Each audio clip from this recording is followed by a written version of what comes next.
The seed was in her hand when Andrew Wallace told her to leave his ranch and never come back. Esther Graves stood in the middle of the cracked, bone-dry earth that had once been the most productive wheat field in Colfax County, New Mexico Territory, and she held a single glass vial between her fingers like it was the last good thing left in the world. Because right now, it was. The sun hammered down on both of them without mercy, the way the summer of 1883 had been hammering down on everything and everyone in this part of the territory for going on 11 weeks straight. The sky was the color of bleached copper. The ground beneath their boots was split into 1,000 jagged pieces, like a shattered mirror reflecting nothing but failure. Andrew's jaw was tight. His eyes, the dark gray of storm clouds that never seemed to bring rain anymore, were fixed on her with an expression she had not expected to see from him.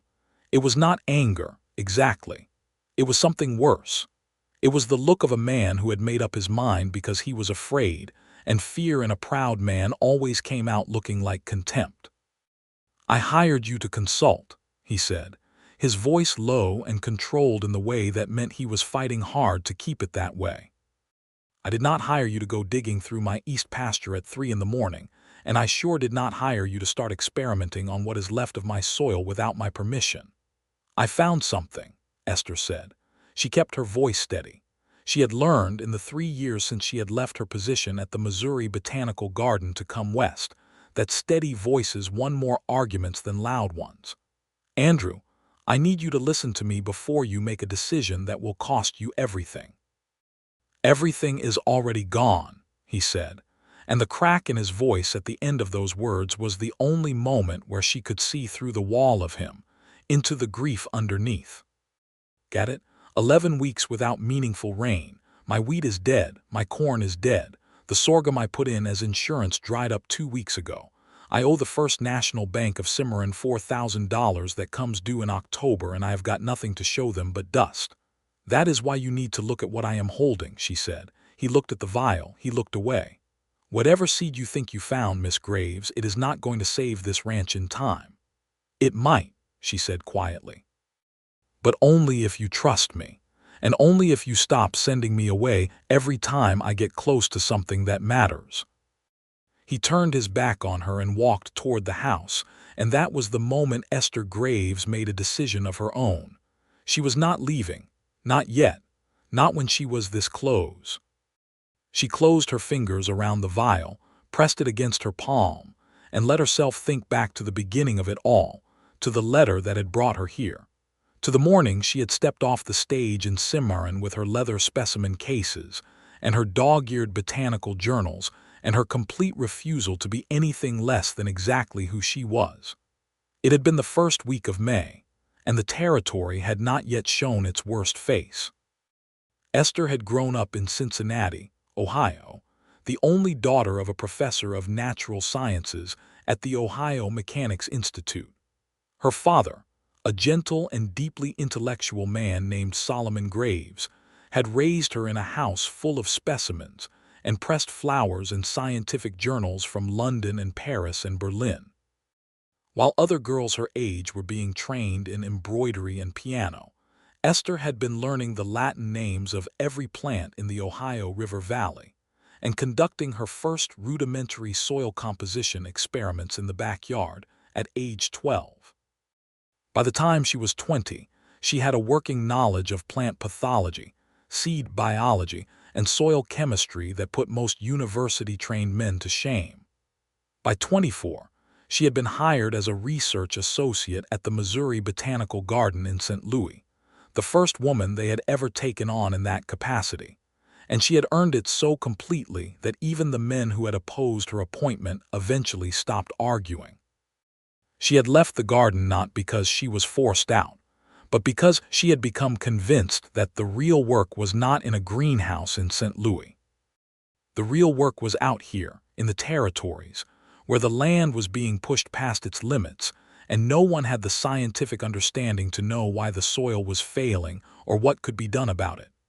She had read the reports coming out of New Mexico and Texas, the drought cycles, the overgrazing, the topsoil loss, And she had known with the certainty of a woman who trusted her own mind absolutely that she had knowledge that could make a difference. She had written 12 letters to 12 different ranches and farming operations across the territory, offering her services as a consultant on soil recovery and drought-resistant crop development. 11 of them had not written back. Andrew Wallace had. His letter had been terse, practical, and entirely unsentimental. He ran a cattle and grain operation in Colfax County, 40 miles northeast of Cimarron. He had been watching the weather patterns for 3 years and did not like what he was seeing. He had heard about Eastern scientists who had been developing drought-resistant seed varieties. He needed someone who knew what they were talking about, not a snake oil salesman, not a land speculator in disguise, but someone who actually understood plants and soil and what was happening to the land. He would pay a fair consulting fee and provide a room in the bunkhouse. He was not interested in anything other than results. She had packed her cases within the week. The stage from Cimarron to the junction near the Wallace Ranch had taken most of a day, and the landscape through the window had told her everything she needed to know before she even arrived. The vegetation was already showing stress. The native grasses were thinning. The creek beds she could see from the road had exposed more white limestone than any healthy watershed should have. It was not a crisis yet in May. But it was coming with all the inevitability of a mathematical equation working itself to its conclusion. Andrew Wallace had been waiting at the junction with a buckboard. He had not sent a hand. He had come himself, and she had noticed that immediately because it was not what she expected, and she was always paying attention to what was unexpected. He was taller than she had imagined from the letter, which was a strange thing to have imagined at all, but there it was. He was broad across the shoulders in the way of a man who worked with his body every single day of his life, not for the look of it, but because the work demanded it. His hat was pulled low against the afternoon sun. His hands on the reins were large and calloused, the hands of someone who had been doing physical labor since before he was fully grown. He was 31 years old, she would learn later, though he looked in some lights older than that and in other lights, when he was not guarded, considerably younger. He had looked her over with an expression that she recognized at once and had learned long ago not to waste energy on being offended by. It was the look that said he had expected someone different. A man, most likely. Or at the very least, a woman who looked more like his idea of a scientist and less like a woman who was, by any honest accounting, rather striking in an unconventional way. She was 27, tall for the era, with dark chestnut hair she kept pinned severely back during working hours, and dark brown eyes that her father had always said looked like they were reading you from 3 different angles at once. She was not beautiful in the soft, fashionable sense. She was striking in the way of someone who was so completely and thoroughly herself that it made an impression whether you meant to let it or not. "Miss Graves," he had said. "Mr. Wallace," she had replied. "I would appreciate it if you could take the larger case first. The specimens inside need to stay horizontal, and it has been a challenging enough stage ride as it is." Something had shifted in his expression then, something that might have been the very first hint of amusement, though he had covered it quickly. He had loaded the cases with more care than she had asked for, and they had ridden the 6 miles to the ranch in a silence that was less uncomfortable than it probably should have been between 2 strangers. The Wallace Ranch was a substantial operation. She had made note of that carefully as they came up the drive. The main house was solid timber and adobe, 2 stories, built to last. The outbuildings were well maintained. There were 140 head of beef cattle in the east pasture. She would count them later, and the wheat and corn fields that spread to the south and west were, at that point in early May, still standing and still green. But she had looked at them the way she always looked at plants, which was with the part of her mind that read stress signals before they became visible to the naked eye, and she had seen things that worried her. The root depth would be insufficient if the rains came late or light. The soil in the lower fields had a compaction pattern she had seen before in regions under water stress. The creek that ran along the eastern boundary, the one the hands called Ridley Creek, was running lower than it should have been for this time of year. She had said none of this to Andrew that first evening. She had eaten a quiet supper with him and his foreman, a wiry and sardonic man of 50 named Hector Diaz, who had been born in the territory and knew its moods the way a sailor knows the sea. She had asked careful questions. She had listened more than she talked. And then she had gone to the room they had given her, which was private and clean, and not the bunkhouse as his letter had suggested, but a small room off the main house that had clearly belonged to someone else at some point, someone whose few remaining possessions had been quietly moved out before her arrival. She had not asked about that. She had learned, in the 3 weeks that followed, that Andrew Wallace had been married once. His wife, a woman named Clara, had died of typhoid fever 2 years prior in the spring of 1881. There were no children. The room had been Clara's sewing room. Hector had mentioned it in passing with the careful casualness of a man who had decided she ought to know, but who was not going to make a production of it. Andrew himself never mentioned Clara at all, which told Esther more than any amount of talking would have. She had understood grief. She had lost her father 3 years earlier, a loss that still sat in her chest like a stone she had learned to carry but never set down. She did not press Andrew on the subject. She respected the silence around it the way you respect a fence line, acknowledging its presence without testing it. What she did press on was the land. Her first 2 weeks at the Wallace Ranch were a blur of early mornings and late evenings, of soil samples taken at 6-inch intervals across every field and pasture, of water table measurements at the creek, of detailed observation of the native plant communities at the ranch's borders, where human interference had not yet reorganized the botanical landscape into something simplified and fragile.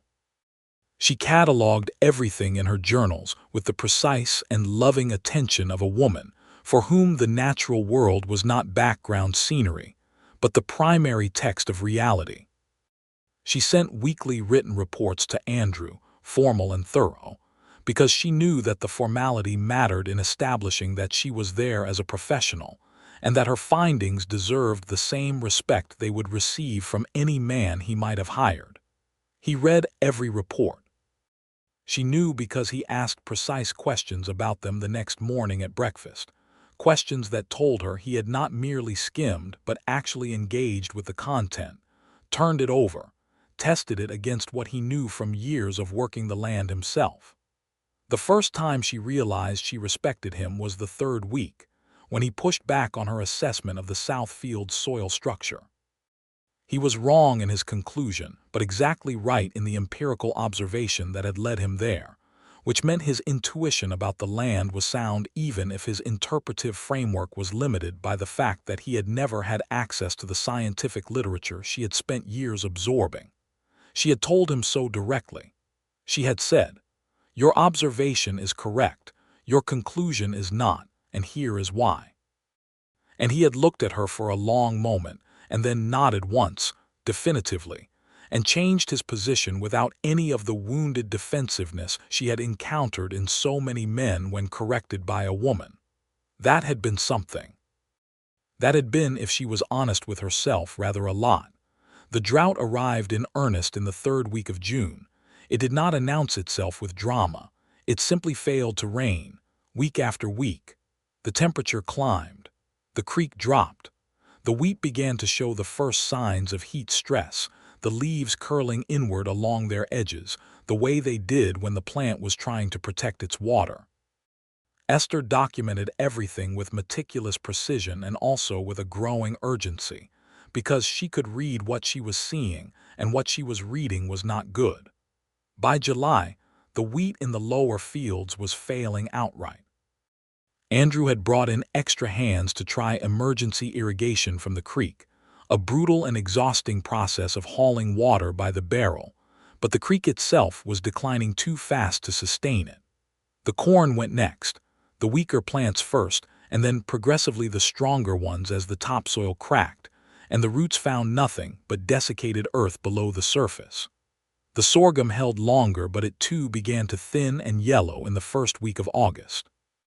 Esther watched all of this and worked alongside the hands and wrote her reports and made her recommendations, and also, during the nights when the temperature dropped enough to make thought possible, pursued a line of research she had not yet brought to Andrew because she was not ready to bring it to him. She needed to be certain first.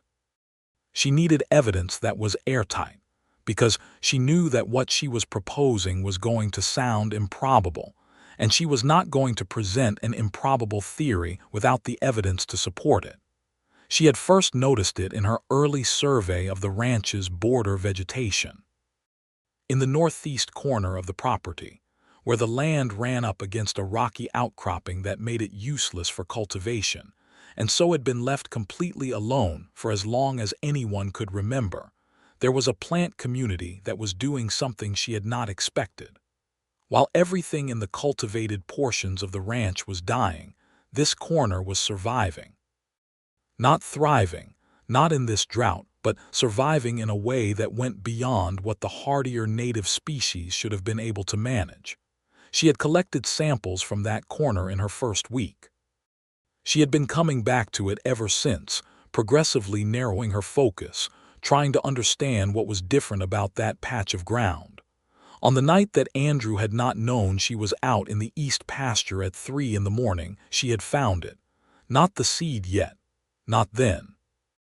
What she had found that night was the pattern in the soil itself, a network of what she recognized as the residual traces of a deep-rooted plant community that had existed in that location long before the ranch, long before any of the land use patterns that were now failing under drought pressure. The root channels went deep, deeper than anything she had sampled elsewhere on the property, reaching down to where the subsurface moisture was still present even in the worst of the drought. And in those channels, protected in the dry but not desiccated subsoil several feet down, she had found seed casings. Old seed casings.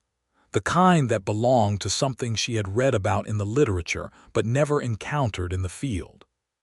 She had worked in the dark with her lantern and her sample jars and her botanical knife, her hands moving with the practiced efficiency of years of field work, her mind running at the absolute peak of its capacity.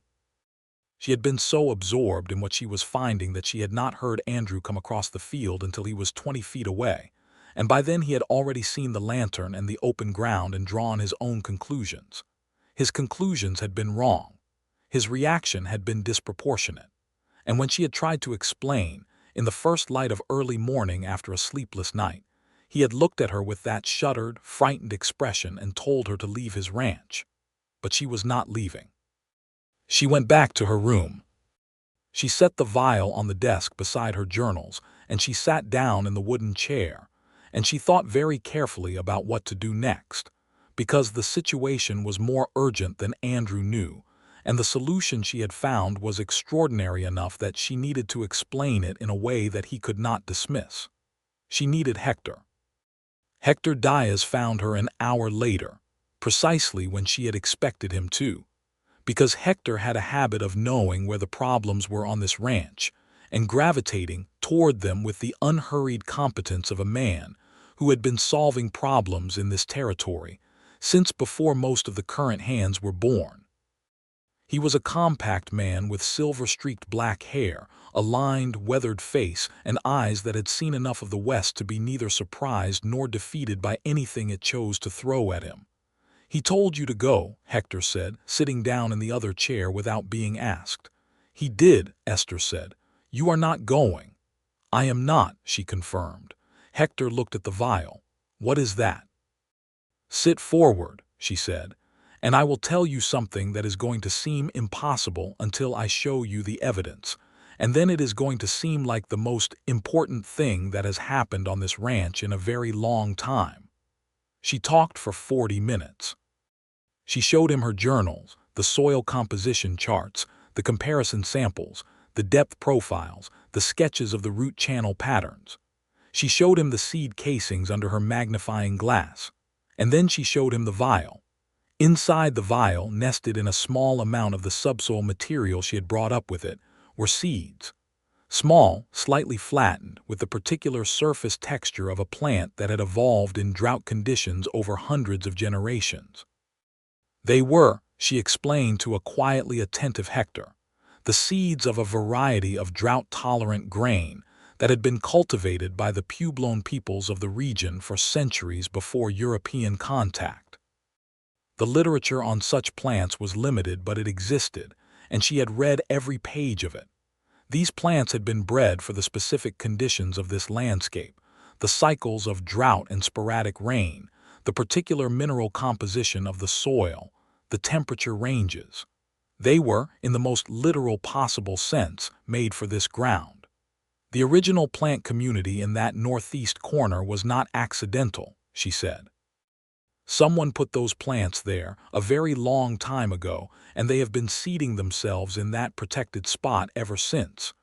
Dormant in drought years, germinating in wet ones. The seeds in this vial are viable. I tested the casings. The dormancy structures are intact. If I can grow enough of them out to provide seed stock, and if we plant the south field and the lower east field now, in August, with the right soil preparation technique, there is a real possibility of a late-season crop that comes in before the October debt is due. Hector was quiet for a long time. You need to tell Andrew this, he said. Andrew told me to leave. Andrew, Hector said with the measured patience of a man who had worked for Andrew Wallace for 11 years and understood him thoroughly, is terrified. He is not angry at you. He is angry at the situation, and you happen to be standing in the field at the moment it all came to a head for him. He has been trying to hold this ranch together since Clara died, and he has been doing it alone because he does not know how to ask for help, and he does not trust that help when it comes is going to be enough. He paused. What you are telling me is that it might be enough, so you are going to tell him that, and I am going to make sure he listens. How? She said. Hector almost smiled. By telling him that if he lets you walk out of here, I will follow you, and he will have neither his best hand nor the only person who knows how to save this ranch. He stood up. Give me 2 hours. He was back in 90 minutes. Andrew was with him. Andrew looked like a man who had not slept, which he had not, and who had been doing some hard thinking about the things he had said, which he also had. He stood in the doorway of her room, hat in hand, and the vulnerability of the gesture was so at odds with the controlled hardness she usually saw from him that she had to work to keep her expression from changing. I would like to hear what you found, he said. If you are willing to tell me. She told him everything she had told Hector, but more slowly this time, and she showed him the evidence piece by piece in the right order, building the argument the way she had been trained to build an argument, with observation and data, and then interpretation and then conclusion, never letting the conclusion arrive before the evidence was fully assembled. She watched his face as she went, and she saw the moment, the precise moment, when the skepticism shifted into something else entirely. It was when she showed him the depth profile of the root channels. He was leaning over the desk, looking at the diagram she had drawn, and she was explaining the significance of the depth, how these root systems had been going down to moisture sources that no shallow-rooted modern cultivar could reach, and he turned his head and looked at her, and his expression was one she had never seen from him before. It was not the cautious professional respect he gave her in the mornings over her reports. It was something rawer and more complete, a kind of stunned recognition, as though she had just shown him that something he had thought was impossible was not only possible but already present, right there in his own soil, waiting to be found by someone who knew where to look. You found this in the northeast corner, he said, very quietly. Yes. I have been ranching that land for 8 years, and I never knew those root channels were there. You would not have had a reason to look for them, she said. Most of the agricultural literature focuses on surface conditions. The deep profile work is relatively new, mostly coming out of European soil science in the last decade. I have been tracking it closely. He straightened up. He looked at her for a long moment in which she could practically see him recalibrating something fundamental about how he understood the situation, and also she thought about her. Tell me what you need, he said. To do what you are proposing. Tell me everything and tell me what it costs and let us figure out what is possible. What she needed was a controlled greenhouse space for germination testing, which they improvised from a south-facing room in one of the storage outbuildings using glass from the main house windows and salvaged lumber. She needed soil from the northeast corner mixed with topsoil from the target fields in specific proportions, which required 2 days of careful digging and mixing with every available hand. She needed the lower east field prepared with a deep tilling technique that would break up the compaction layer she had identified 6 inches below the surface, which required Andrew and 3 of his strongest hands working from first light to last for 3 exhausting days. And she needed time, the one resource the drought was not inclined to give her. She worked 18-hour days. She slept in 4-hour stretches and woke herself up by the small alarm clock she had brought from Missouri, and she went back to the improvised greenhouse and checked her germination samples with the focused attention of someone who understood completely what was at stake. Andrew appeared in the doorway of the greenhouse at odd hours, morning and night, and sometimes in the deep quiet of the late evening when the hands had all turned in, and the ranch was as close to still as it ever got. He never interrupted her work. He simply appeared, looked at what she was doing, and either asked a careful question or sat in quiet companionship that she found, to her own mild surprise, not at all intrusive. On the 4th night, he brought her coffee. It was a small thing. He had simply walked through the doorway with 2 tin cups and set one near her work area without ceremony, and she had looked up from her germination log and said thank you, and he had sat down on the stool by the wall and drunk his own coffee and watched her work.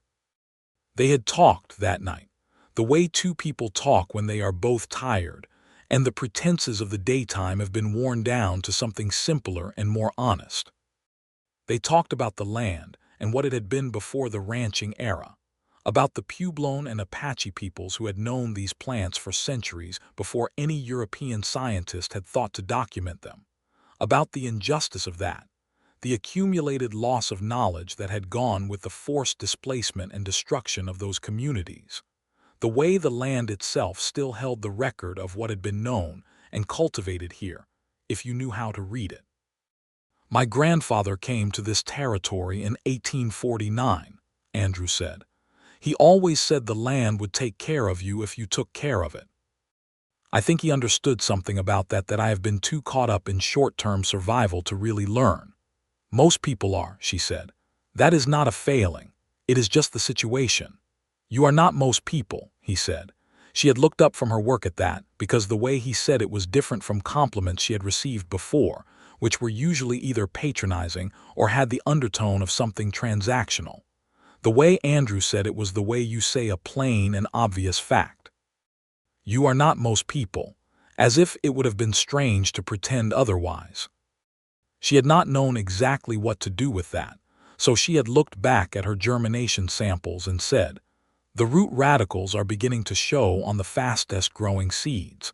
We should see a clear viability picture in 48 hours." And he had accepted the change of subject without comment, and they had drunk their coffee and talked about plants and soil and the deep memory of the land until the clock said 2 in the morning, and she had sent him to bed with the authority of a woman who knew that a man who managed 400 acres needed his sleep, and he had gone, which told her something about the nature of what was developing between them. The first germination results came in on the 6th day. 14 out of 18 test seeds had produced viable seedlings, a germination rate of 78% from a dormant seed stock that had been underground for an unknown number of years was, Esther told Andrew with barely contained professional excitement, an extraordinary result. It meant the seed stock was robust. It meant the deep subsoil environment had preserved them with remarkable fidelity. And it meant, if her calculations were correct, that she could have enough seedlings established for a field planting within 3 weeks. Andrew looked at the 14 tiny seedlings in their soil containers, and Esther watched his face and saw something move through it that she could only describe as relief and wonder combined, the expression of a man who had been braced for the floor to give way and found himself still standing. 3 weeks, he said, and then approximately 6 to 8 weeks of growth to a harvestable stage, if the conditions hold, she said. Which brings us to late September, early October at the outside. The banknote is due October 15th, he said. I know. He looked at her then, and the look was direct and unguarded in a way he rarely allowed himself to be in daylight. Esther, he said, using her first name for the first time, and the sound of it in his voice was something she felt in her chest in a way she chose not to examine just yet. If this works, it will work, she said. The plant science is sound. The soil preparation is done correctly. The seed stock is viable. What happens now is simply the work of growing them out properly and letting the science do what it does. She paused. The drought may break before then, which would help. It may not, but this variety does not need it to break. That is the entire point. He nodded. He seemed to be working up to saying something else. She waited. I want to apologize, he said finally, for what I said the other morning, for telling you to leave. That was not, he stopped, started again. You came here to help and you have been doing exactly that, and I handled my own fear very badly and said things I should not have said. She considered him for a moment. You were protecting something, she said. People do that badly sometimes, especially when they have already lost things they could not protect. The reference to Clara was gentle and not quite explicit, and he received it exactly the way she had intended, as an acknowledgement and not an intrusion. He gave her one of his brief, contained nods, and that was the end of the apology, but somehow the air between them was easier after it, like a window that had been painted shut for a long time and had finally been worked open. The next 3 weeks were the most intense of Esther's professional life, and she suspected, the most genuinely hopeful period Andrew had experienced in some time. The greenhouse was producing seedlings at the rate her calculations had predicted. The field preparation was complete. Hector had turned out to have a surprising and detailed knowledge of traditional planting techniques he had learned from his grandmother, a woman of Tewa Pueblo descent who had grown up in the territory before the Anglo-ranching era, and some of what he shared aligned precisely with the literature Esther had studied, confirming her approach and adding practical details that the published sources had not captured. She wrote all of it down, every technique, every observation, every measurement. Partly because that was how she thought, in documented evidence. Partly because she understood that this knowledge had value beyond this ranch and this drought, that what was being recovered here on the Wallace property was a fragment of a much larger body of agricultural understanding that deserved to be documented and shared, a small act of restoration against the much larger losses that could never be fully recovered. Andrew spent as much time in the greenhouse and the fields as his other management duties allowed. He was, she was learning, not a man who stood back and directed from a distance. He worked alongside his hands, with the same physical commitment he expected from them, and they respected him for it in the straightforward way that working people respect someone who does not ask them to do anything he would not do himself. She watched him with the same attention she gave the land, the same habit of detailed observation, and what she saw in him was a man who had been shaped by loss and responsibility into something very quiet and very contained, but who was not, underneath that containment, a closed person. He was a person who had closed himself down for a specific reason in a specific moment, and who did not entirely know how to come back from that, but who was, in the presence of work that mattered and company that met him honestly, beginning to open again. She did not allow herself to think about this too directly. She had a job to do. On the 17th day of the project, something happened that had nothing to do with botany. A man named Garrett Cole rode onto the Wallace property in the mid-afternoon. He was a land agent who had been circling the county for the past 2 months, approaching ranchers and farmers who were in financial distress and offering to purchase their properties at a fraction of their value on the promise of fast cash before the bank foreclosed. He was not unique in this. There had always been men who circled failure like vultures circled the dying, and 1883 in New Mexico Territory was a particularly rich hunting ground for his type. Esther was in the greenhouse when she heard the voices. She came to the door and saw him in the yard, a heavy-set man in a too-new jacket for the territory, talking to Andrew with the practiced smoothness of someone who had given this particular speech many times. Andrew's posture had that particular quality of controlled tension she had learned to read, the kind that meant he was being very careful not to show what he was feeling. She heard enough of what Cole was saying to understand the offer. 22 cents on the dollar, paid in cash within a week, absorbing the bank debt and leaving Andrew with enough to start over somewhere else. It was, as predatory offers went, on the harsher end of the scale. She walked across the yard and stood beside Andrew. Cole registered her presence with the particular dismissive glance that men like him gave to women who appeared in spaces they had mentally designated as male. "I am in the middle of a business discussion," he said. "So am I," she said pleasantly. "Mr. Wallace's current fields contain an established planting of a drought-resistant grain variety with a confirmed germination rate of 78% from tested seed stock. The projected harvest, at conservative estimate, will yield sufficient grain to service the bank note with a margin. The property value of a ranch with a documented drought-resistant crop system is substantially higher than the distressed rate you are offering. I am a trained botanist, Mr. Cole, and what I have just told you is not speculation. It is documented science. If you would like to see the germination logs and soil composition reports, I am happy to provide them." Cole looked at her. He looked at Andrew.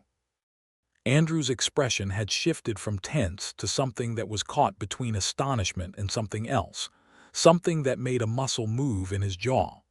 "Miss," Cole said, trying again with the dismissive approach, "I do not know what a lady botanist thinks she knows about the economics of." "I think you should leave," Andrew said. His voice was very quiet. "Miss Graves has just explained to you why your offer is not something I am interested in entertaining. If you come back on this property to pressure me or any of my neighbors during a time of drought, I will be making a formal complaint to the county sheriff, and I know for a fact that Sheriff Brennan is already aware of the pattern of your activities in this county." Cole left. Andrew stood in the yard for a moment after the man's horse had cleared the gate. Then he turned and looked at Esther, and his expression was a thing she would think about later, when she was trying to understand exactly when the line had been crossed from professional respect to something that could not be contained within professional terms. He looked at her the way a person looks at something they have been circling at a careful distance when they suddenly realize the circling is not necessary and perhaps never was. "You had the germination logs memorized," he said. "I always know my numbers," she said. "Cole has bought out 3 ranches in this county in the last month," Andrew said. "Good ranches, good people who ran out of options." "I know," she said. "Hector told me about the Hensley family, and the Garcias." She paused. "If this crop comes in the way I expect it to, the seed stock from this harvest could supply other ranches in the county with drought-resistant grain for the following season. That is something worth thinking about." Andrew looked at her for a long, quiet moment. "I am thinking about a great many things," he said. And then he turned and walked back to the work of the afternoon, and Esther went back to the greenhouse, and neither of them said anything more about it that day. The seedlings went into the ground on the 21st day of the project, which was the first day of September, 1883. It was the largest planting operation the ranch had attempted since Andrew had expanded the operation 3 years earlier, before Clara's death had simplified everything down to the bare necessities of survival.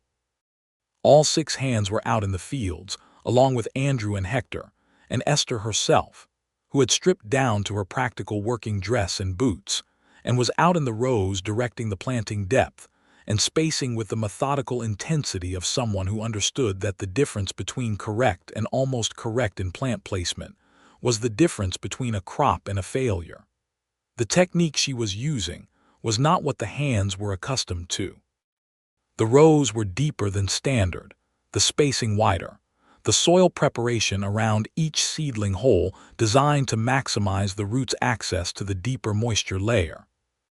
She walked each row, checked each placement, caught 3 near mistakes before they became actual mistakes.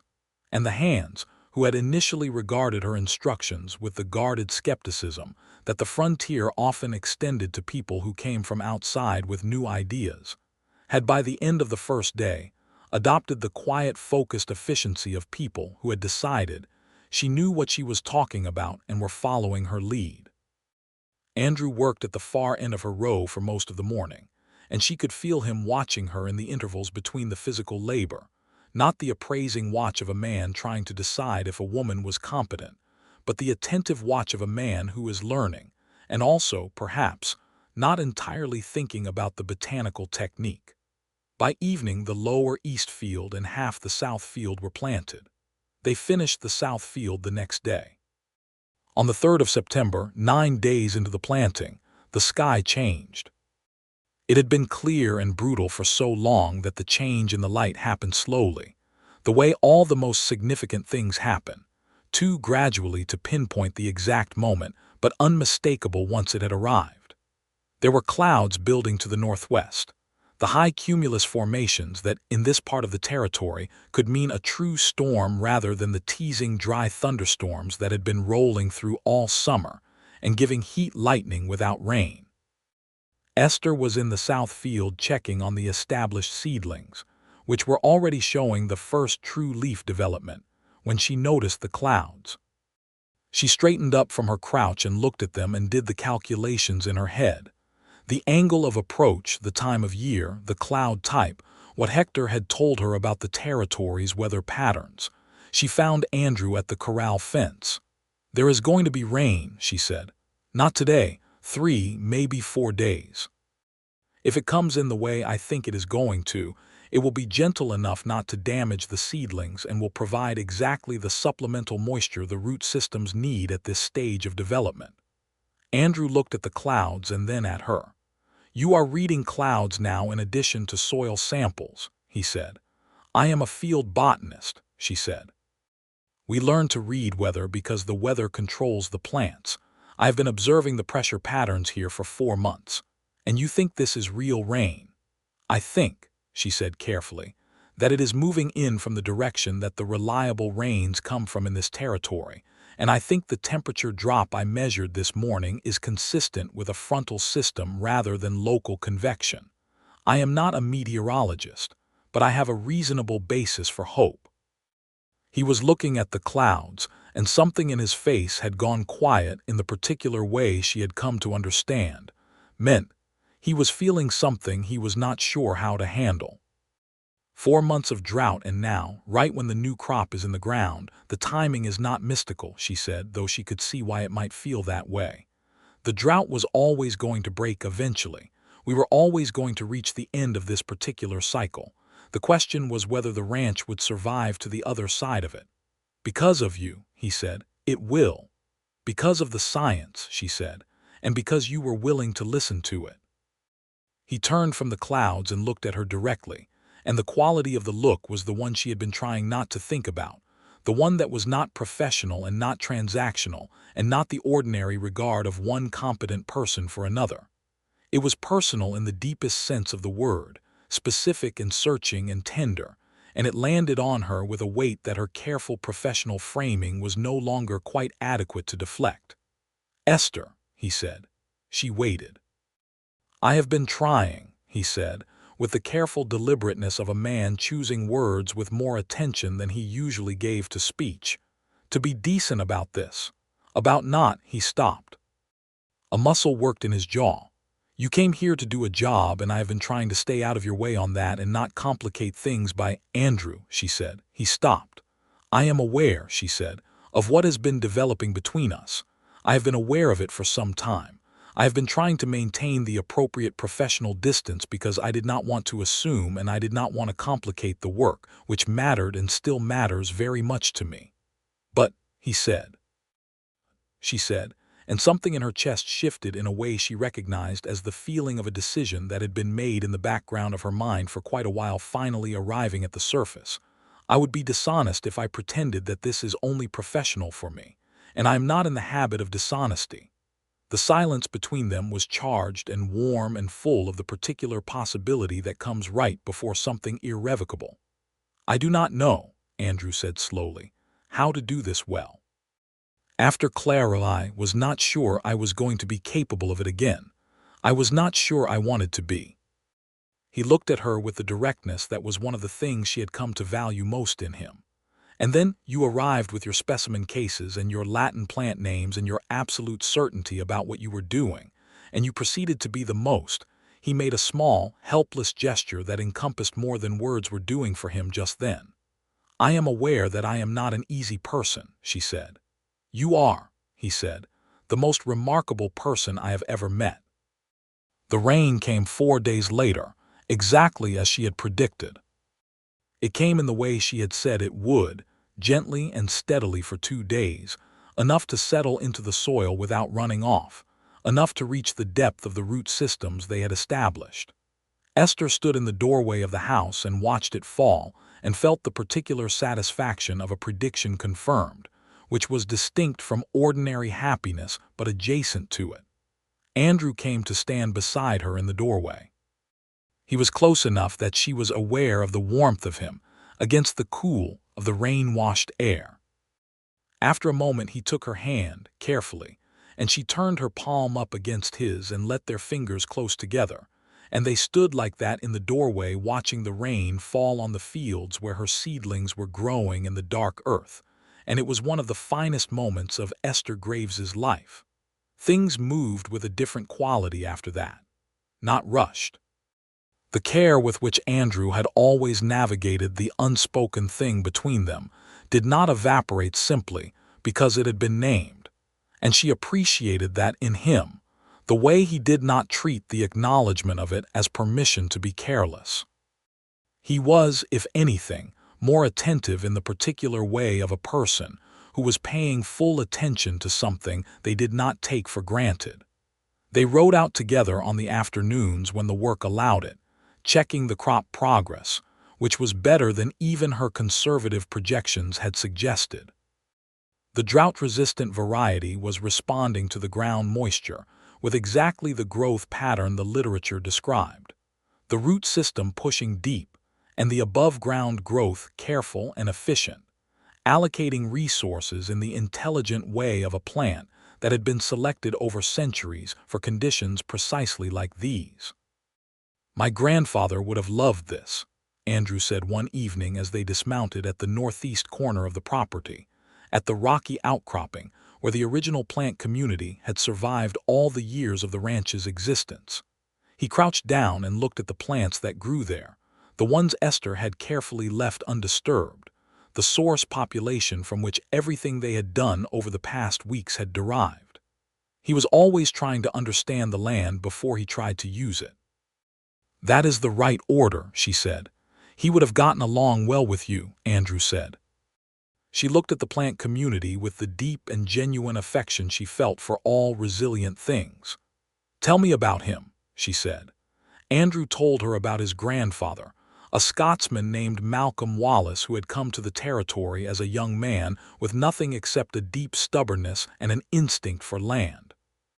About how he had built the first structure on this property, a single-room adobe building that was now a storage shed, and how he had watched and listened and tried to understand what the land wanted from him before he told it what he wanted from it. Andrew's own father had been more practical and less patient, a man of straight lines and economic efficiency who had turned the ranch into a profitable operation, and in doing so had perhaps stripped away some of the patient attentiveness that Malcolm had brought to it. I think I am somewhere in between, Andrew said, or I was trying to be. The last 2 years he paused. After Clara, I stopped thinking about the long term. I just put one foot in front of the other and kept the ranch running and did not think much further ahead than the next season. That is survival, she said. Yes, he said. I know what survival looks like now. I also know it is not the same as living. She looked at him in the evening light, which was turning the rocks and the dry grass around them gold and copper, and she thought that she had spent most of her adult life in the very intelligent and very insufficient belief that competence was enough, that if she was good enough at her work, the work would be sufficient. And it was not a wrong belief, exactly. The work was fundamental to who she was, and she would never want to be the kind of person for whom it was not. But there was something the work did not contain, something that Andrew Wallace, standing in the northeast corner of his property in the evening light, was beginning to make it very difficult to pretend she did not want. She stepped forward and kissed him. She had not planned it, which was unusual for her. She was a planner. She planned methodically and carefully, and she did not act without thinking. But the moment arrived with the absolute clarity of a correct answer to a well-posed question, and she moved toward it without hesitation. His response was immediate and complete. He was not a tentative man, and he did not react tentatively. But there was a care in the way he held her that was the opposite of carefulness in the withholding sense. It was carefulness in the paying full attention sense, in the here you are and here I am and we are both completely present sense. When they stepped back from each other, the evening was deeper and the first stars were appearing above the mesa. "I should tell you," he said, "that I have been thinking about doing that for approximately 2.5 months. "I know," she said. "You knew." "I am observant," she said. "It is one of my primary professional characteristics." He laughed. It was not the short, contained sound she had heard from him occasionally in the past months. It was a full and genuine laugh, and it changed his face entirely, opening it into something younger and less defended. And she thought that this unguarded version of him, was the thing she had been watching for and wanting to draw out since approximately the first week of May. September moved toward October with the particular quality of time that feels simultaneously long and compressed, the way it does when significant things are happening and you are fully present for them. The crop continued to develop on schedule. The rain from the first week of September had been followed by 2 smaller rains, enough to keep the soil moisture adequate without overwatering, and the drought-resistant variety was handling the variable conditions with exactly the robustness Esther had predicted. Hector had quietly spread word about the crop technique to 2 other ranching families in the county, both of whom had been approached by Garrett Cole, and both of whom had held out. One of them, a family named Sandoval who ran a modest cattle and grain operation 8 miles south, came to visit the Wallace fields in the 3rd week of September, and stood looking at the crop with an expression that Esther recognized, because she had felt it herself. The expression of someone who is looking at the thing that is going to change the future from the shape it had looked like it was going to be into a different shape entirely. Maria Sandoval, who was in her mid-40s and ran the farming side of the operation with a competence and authority that Esther respected immediately, asked a great many specific and intelligent questions. Esther answered every one of them with the same thorough attention she gave to all good questions, and by the end of the visit she had committed to providing the Sandoval Ranch with seed stock from this harvest at cost, enough to plant their south fields in the spring. "You did not have to do that," Andrew said later. "I know," she said, "but I told you in the beginning that this was bigger than one ranch. The seed stock from this harvest is the beginning of a sustainable supply for the whole county. That is what this was always for." He looked at her with that expression she had come to know so well, the one that still had a quality of wonder in it even months after she had first seen it, as though he had not quite finished being astonished by the fact of her. "What you are doing here," he said, "is more than anyone hired to do a consulting job would do." "I am aware," she said. "Why?" She thought about it honestly, the way she thought about everything. "Because this land matters," she said. "Because the knowledge I found in that northeast corner has been sitting in the ground here for hundreds of years, waiting for someone to find it and use it. Because the people who developed this knowledge should be acknowledged and their contribution recognized, even if it is only in the records I am keeping, and because," she paused, "because this place has become something to me, this particular piece of ground, these particular fields." She did not say, "because you have become something to me," but the quality of the silence after she stopped speaking made it clear they both understood it was also that. The harvest began on the 4th of October. It was not a large harvest by the standards of a fully operational ranch grain operation, but it was a real one, tangible and measurable and sufficient. Esther had calculated her projections conservatively, and the reality came in above them, as field results often did when the underlying science was right and the execution had been careful. By the end of the 3-day harvest, they had enough grain to service the bank note with a meaningful margin and enough seed stock from the reserved portion of the harvest to supply 3 other ranches in the spring. Andrew rode to Cimarron on the 8th of October with the bank draft and came back in the late afternoon with the satisfied gravity of a man who has closed a debt that had been hanging over him like a physical weight. He found Esther in the greenhouse, which had been transformed from its emergency wartime function into a proper propagation space, where she was already beginning the work of documenting the seed stock and preparing it for distribution. He stood in the doorway in the last light of the afternoon and looked at her for a long moment. "It is done," he said. "The debt is clear." She looked up from her work. "Good," she said. "Hector says you have been here long enough that you know where everything is better than he does," Andrew said. He was choosing his words with the particular care that she now recognized as the precursor to something that mattered to him. "Says the ranch operates differently than it did before you came, that the way we think about the soil and the water and what we plant and where has changed. The basics of soil management are not complicated once you have the framework," she said. "Any of your hands could apply them going forward with a written guide." "Yes," Andrew said. "They could." He crossed the room and crouched down beside her work table. His voice was very level, which with him was the indicator of deep feeling rather than its absence. "Esther, your consulting contract was for the season. The season is done." "I am aware," she said.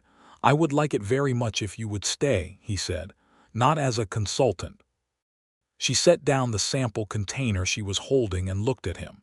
He was looking back at her with the complete openness he had been building toward for months, all of the walls down, nothing behind his eyes but Andrew Wallace himself, clear and direct and entirely serious.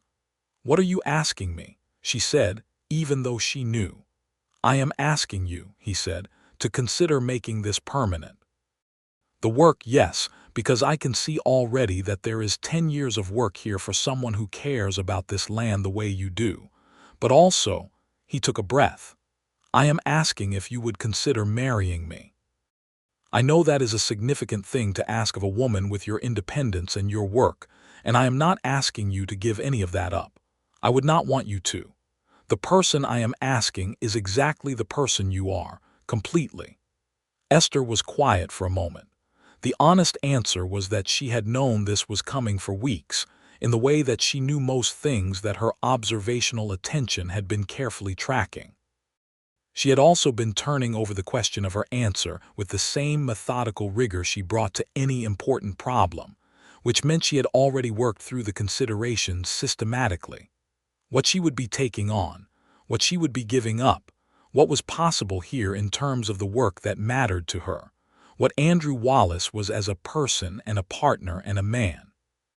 She had also simply sat with how she felt about him, which was a less systematic process but equally important, and the answer there was something she had been trying to keep to a manageable size for months and which had not cooperated with that effort. "Yes," she said, "with the understanding that the documentation work and the seed distribution project continue, and that I write up the full methodology and submit it to the University Extension Office so the information reaches other ranchers in the territory." "Absolutely yes on all of that," he said. "Then yes," she said again, "to everything." He reached across the work table and took her hands in his, the large, calloused hands of a man who worked the earth, and she felt the warmth of them and thought that this was exactly the right place for her hands to be, held by someone who understood and valued what they could do. They were married in November of 1883, A small ceremony in Cimarron with Hector Diaz standing as witness and Maria Sandoval, who had become a firm friend over the weeks of harvest and seed distribution, standing beside Esther. The ceremony was performed by a circuit preacher named Holloway who traveled the county, and who appeared to be somewhat taken aback by the botanist's matter-of-fact efficiency in providing him with the exact wording she preferred for the vows, but who managed to adapt. Andrew's quiet smile during this exchange was one of the things Esther would always treasure about that day. They rode home in the late afternoon along the road through the county, past the dried creek bed that was running again now, restored by the September rains, past the Sandoval fields where the winter cover crop was already establishing, past the gates of the Wallace Ranch with its repaired fences, and its overwintering fields and its northeast corner where the original plant community was still standing, as it had always stood, patient and deep-rooted, and full of the knowledge of the land. The first winter of their marriage was one of the most productive periods of Esther's working life. Without the emergency pressure of the drought season, she was able to work at the pace that systematic research required, methodically expanding her documentation of the soil and plant communities on and around the ranch, building out the seed propagation program, and writing up the methodology that she submitted in January to the University of New Mexico Extension Office and to the Missouri Botanical Garden, which wrote back with a response that made her read it twice and then hand it to Andrew with the closest she came to speechlessness. They wanted to publish it, in their journal, a full paper with her as first author. "Did you know this was going to happen?" Andrew asked, reading the letter. "I thought it was possible," she said. "I am pleased it is happening sooner rather than later. The information needs to reach a wider audience before another drought season." He looked at her with that expression, the one that was part wonder and part deep, settled affection, the expression she saw on him every day now, and which had not diminished with familiarity but had only deepened, as good things tend to do when they are given the right conditions to grow. "I married a scientist whose work is going to be published in a national journal," he said. "You married someone who was always going to do this work," she said. "The publication is just the record of what was already true." "Yes," he said, and leaned forward and kissed her in the quiet of the ranch house kitchen, the morning light coming through the window and the winter fields outside, white and still and full of seeds waiting for spring. Spring came early to Colfax County in 1884, a warm March that moved into a proper April with reasonable rains and soil temperatures that were reading well in Esther's monitoring program. The drought-resistant grain went in across 4 ranches that spring, the Wallace Fields and the Sandoval Fields, and 2 others whose owners had come to Esther over the winter asking about the seed stock after word had spread through the county of what she had achieved. She supervised all 4 plantings, riding out on horseback with her specimen cases and her journals and the practical authority of a woman who had done this before and knew it could be done again. Andrew rode with her on most of these visits, not managing her work but present for it in the way he was present for everything that mattered on the ranch, fully attentive and genuinely useful. He had developed, over the winter months of watching her work and asking questions that she answered with patient thoroughness, a working knowledge of soil science that was not yet sophisticated but was grounded and practical, and made him a more capable steward of his own land. In April, Esther told Andrew she was pregnant. She told him in the evening, after supper, with the straightforwardness that characterized everything she told him. She was sitting across the table from him with her hands flat on the table surface and her direct gaze on his face, and she said, "I believe I am about 3 months along. The child should arrive in October if my calculations are correct." He went very still for a moment. Not the stillness of not knowing what to feel, but the stillness of feeling too many things at once. She watched his face move through something she could not entirely read, which was still the case sometimes after 6 months of marriage, because Andrew Wallace's inner life was deep and he had spent years learning not to show its surface, and she was patient with that. She had always been patient with things that grew slowly. "October," he said. "Approximately," she said. "I will know more precisely as we get further along." He got up from the table and came around to her side and knelt beside her chair, which was not an elegant gesture but was a deeply genuine one, and he took her hands and looked at her with an openness she had come to understand was the specific expression of Andrew without his walls, Andrew in the moments when everything that he usually kept careful was simply present and undefended. "Are you," he said, and stopped and tried again. "How are you feeling?" "Entirely well," she said. "I am not a delicate person, and I do not anticipate this to affect my work significantly in the near term." She paused, because she wanted to be honest with the full thing and not only the practical layer of it. "I'm also very glad," she said quietly, in case that was the other part of the question. "It was," he said. "I am," and then he simply held her hands and pressed his forehead against them for a moment, and when he straightened up his eyes were bright in the lamplight in a way that had nothing to do with the light. "I am going to need to think about the room next to ours," he said, very practically, and she loved him so much in that moment that it was difficult to contain. "We will need a proper cradle," she agreed, "and I will need to speak with Maria Sandoval about who in the county has experience with deliveries. I believe her neighbor Mrs. Vigil is widely regarded as capable in that regard." "You are already thinking about logistics," he said. "I am always already thinking about logistics," she said. "That is not going to change." "I would not want it to," he said. "Their son was born on the 17th of October, 1884. They named him Solomon Andrew Wallace, for Esther's father first and then for his own."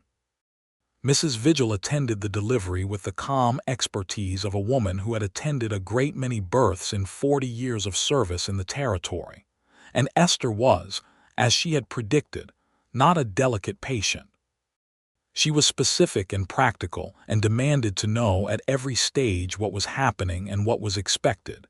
And Mrs. Vigil, who had not previously encountered this approach in a woman in labor but who was adaptable, provided thorough information throughout. Andrew was in the adjacent room for most of it, and the sound she heard from that direction, once Solomon's first strong cry filled the house, was not precisely a sound she had a scientific term for, but it was the sound of Andrew Wallace's particular variety of contained and private joy breaking its containment entirely, and she catalogued it in her memory with the careful thoroughness with which she catalogued everything that mattered. Solomon was red-faced and dark-haired and extremely vocal from the first moments of his existence. When Andrew came into the room and Mrs. Vigil placed the child in his arms, the expression on Andrew's face was the one that became, for Esther, the defining image of who he was, stripped of every layer of defense and difficulty, simply present for the weight and the warmth and the extraordinary fact of the new person in his hands. "Hello," Andrew said to his son, very quietly, as though the word was sufficient and complete. Hector Diaz, who had been waiting in the yard through the whole of it, and who was not generally a demonstrative man, shook Andrew's hand with both of his own when Andrew came out to tell him, and said only, "Good, good," but said it in the tone of a man for whom that word contained a great deal. The spring of 1885 brought the publication of Esther's paper in the Missouri Botanical Garden's annual journal, under the full title, "Drought-resistant cultivation in the semi-arid lands of New Mexico Territory, recovery of pre-contact agricultural methods and their application to contemporary ranching practice." It listed as a secondary note the contribution of traditional Puebloan agricultural knowledge to the methodology, which Esther had insisted on including over the initial resistance of the editorial committee, who had not been accustomed to formal acknowledgement of indigenous knowledge systems in their publication. She had been very clear with them about why it was not negotiable, and the paper was published with the acknowledgement intact. The journal was read in Cimarron by a man named James Fordham, who ran the county land management office, who forwarded it to the territorial capital, where it attracted the attention of the newly formed New Mexico Agricultural Experiment Station. In the summer of 1885, a representative from the station rode out to the Wallace Ranch to discuss the possibility of Esther Graves Wallace establishing a formal demonstration program for drought-resistant cultivation techniques, to be based at the ranch and extended to other properties across the territory. She accepted without hesitation and then consulted with Andrew because his land was involved, and he said, "Of course, this is what the northeast corner has been waiting for." And then he said it with such complete simplicity and certainty that she looked at him for a moment in the way she had looked at him, the looking that was always reading and always finding something that added to the picture she was building of who he was. "You have come a long way," she said, "from the man who told me to leave his ranch." That man, Andrew said, had not yet seen what you could do. He is embarrassed about the whole thing. "Tell him not to be," she said. He came around. The demonstration program launched in the fall of 1885. By the following summer, it had 7 participating ranches and 2 small farming operations. By 1887, it had become the foundation of a formal extension service for the county, working in cooperation with the Territorial Agricultural Station and drawing on Esther's ongoing research program, which by then had expanded to include a systematic survey of the territory's native plant communities and their potential as sources of drought-resistant cultivars. Solomon learned to walk in the late winter of his first year, staggering across the kitchen floor with the focused determination of a person for whom falling down is merely a data point to be accounted for and not a reason to stop. He had his mother's eyes and his father's jaw, and from a very early age he showed a particular interest in the greenhouse, which Esther attributed to the fact that he had spent considerable time there in his first months of life while she worked, and which Andrew said was simply because the boy was his mother's son. In the spring of 1887, Esther became pregnant again. She told Andrew in the same manner as before, across the kitchen table, with her hands flat on the surface and her direct gaze on his face. He was, this time, not still. He was immediately in motion, coming around the table with the ease of a man who knew this territory well now, and he held her against him in the kitchen morning light and said into her hair, "Solomon is going to take this either very well or very poorly, and I am not going to predict which. He will adapt," she said, from the practical certainty of a mother who had been observing her son with botanical precision for 2.5 years. "He is resilient." Their second child, a daughter named Clara Miriam Wallace, arrived in November of 1887. The name had been Andrew's idea, offered carefully, with the full weight of its history acknowledged. Esther had considered it seriously and then said yes, because she was a person who believed that the dead were best honored by being kept clearly in the story rather than excised from it, and because Clara had been a real person who had mattered to Andrew and who therefore mattered to the full account of who he was. Clara Miriam had her father's dark gray eyes and her mother's determination, and she arrived with a clarity of purpose that made Mrs. Vigil, attending her second Wallace birth, comment that she had never seen a baby who looked quite so certain about being where she was. Solomon, presented with his sister 2 days after the birth, inspected her with the careful attention of a small scientist and then declared, "She is very small," which was true and fair. The ranch grew steadily through the late 1880s. Andrew expanded the cattle operation carefully, with the long-term soil management principles that Esther's work had established integrated into every aspect of the land use decisions. The drought-resistant grain program had become self-sustaining across a dozen properties in the county, no longer dependent on Esther's direct supervision, but running on the framework she had built, tended by ranchers and farmers who had learned the methodology and were teaching it to their neighbors.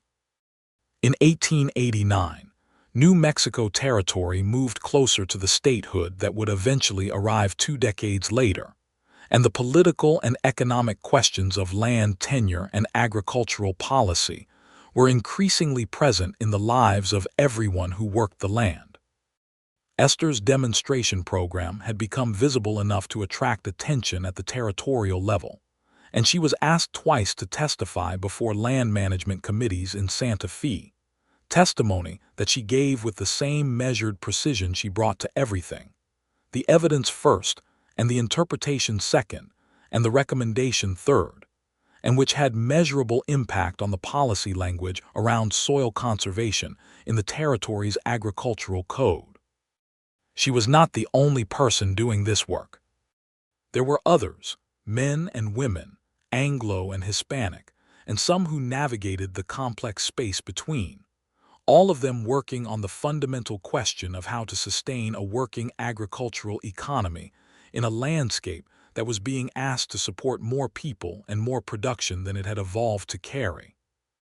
Esther corresponded with them, contributed to their publications, built the professional network that her father had always said was the second most important resource in any scientific endeavor, after the quality of the questions you were asking. Andrew read her letters and attended meetings with her when the work required both of them and learned, over the years, enough about the science to be a genuine intellectual companion in the conversations about it. Not a professional equal in the technical sense, but a deeply thoughtful and engaged partner whose grounding in the practical reality of working land was something the laboratory-trained scientists she dealt with often lacked. The northeast corner of the Wallace Ranch became, by the early 1890s, a recognized demonstration site. People came from other counties and eventually from other territories to see the original plant community, which Esther had protected and studied and documented for going on a decade by then, and the integration of its cultivated descendants into the surrounding ranch operation. She always told the story of the seed in the vial, the finding of it in the dark of an August night in 1883, the argument with Andrew the next morning, the work that had followed. She told it accurately, including the part where Andrew had told her to leave. He was usually present when she told it, and his expression during that part was consistently a complex mixture of acknowledged history and quiet amusement at his own past self. And she always looked at him at that moment, and they shared something in that look that required no words, which was the particular shorthand of two people who have been paying close attention to each other for long enough that whole conversations can happen in the space of a glance. Solomon, at 8 years old, sat in on one of the demonstration visits and listened to his mother explain the seed discovery with an expression of complete absorption. On the ride home he asked, "Did you know it was going to work when you found the seed?" "I knew the science was sound," Esther said. "I knew the seed was viable. I was confident in the result." "Were you scared it would not work?" he pressed. She considered this honestly. "I was not scared it would not work," she said. "I was more concerned that someone would stop me before I had the chance to find out." "Papa tried to stop you," Solomon said, with the directness of a child who has listened carefully to the family history. "He did," she said, "and then he listened, and then he helped." She looked at Andrew on the horse beside her. "That is the important part." "Listening," Solomon said. "Helping," she said.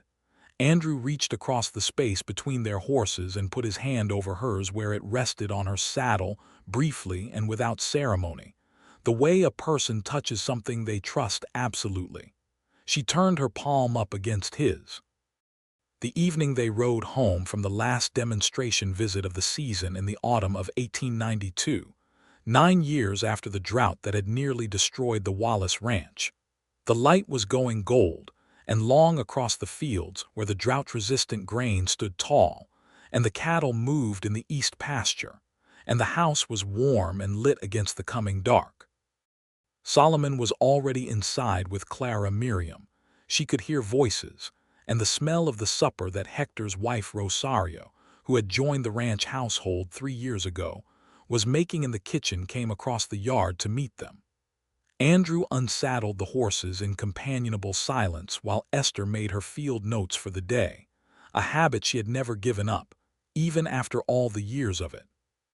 When he came and stood beside her, she showed him the notebook page, the final entry of the season's record, and he read it with the attention he always gave to her work. "Good year," he said. "Very good year," she agreed. "Better than 1883, he said, with the slight lift at the corner of his mouth that was the form his humor most often took. "Most years are better than 1883, she said. "That is rather a low bar." 1883, he said, had its moments. She looked at him in the last of the evening light, and thought about the field with the cracked earth and the vial in her hand, and the way he had turned his back on her, and also about the greenhouse and the rain coming in and the evening in the northeast corner, and the morning light through the kitchen window when he had read the letter from the garden, and everything that had accumulated since then. The substance and the depth of it, the way it had grown exactly as she had known it would if given the right conditions. "It did," she said. He put his arm around her, and she leaned into the warmth of him, both of them looking out at the fields in the fading light, at the land that held the memory of everything that had been known here and everything that had been recovered, and everything that was still being learned. The seed that had been in her hand that morning in the drought had become all of this. The crop and the program and the paper and the network and the lives of the people in the neighboring ranches who were still on their land, because the knowledge had reached them in time. And also, because nothing exists only in one dimension, it had become the particular life that she and Andrew had built here, specific and unglamorous and full of work, and full of the ordinary extraordinary accumulation of shared days and shared purpose, and two children who were growing up knowing that the land could be understood, and the land could be cared for, and the drought was not the end if you knew where to look for the seed that the drought could not reach. The last of the light went out of the sky.